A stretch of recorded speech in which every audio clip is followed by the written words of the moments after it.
တို့များတော့ရွာမှာကွယ်ချိန်ညနေဆောင်ကလေးမေ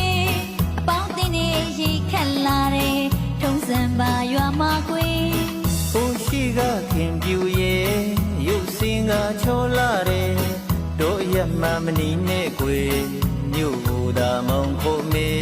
သမီးစားစကားလာမပြောနဲ့တော်သူများပါထင်နေယူသေးစွာလိဝေတရားကိုအများကြီးသိတတ်တယ်သဘောစိတ်ကုန်းနေမုံတုံးပန်မေခင်ပြူရဲ့ဘယ်ရွာမှာနေတာကိုသိချင်းလာပါတယ်မိုင်းညူညူဆိုင်လို့ရဲ့ယူပြာရီမောင်ချေ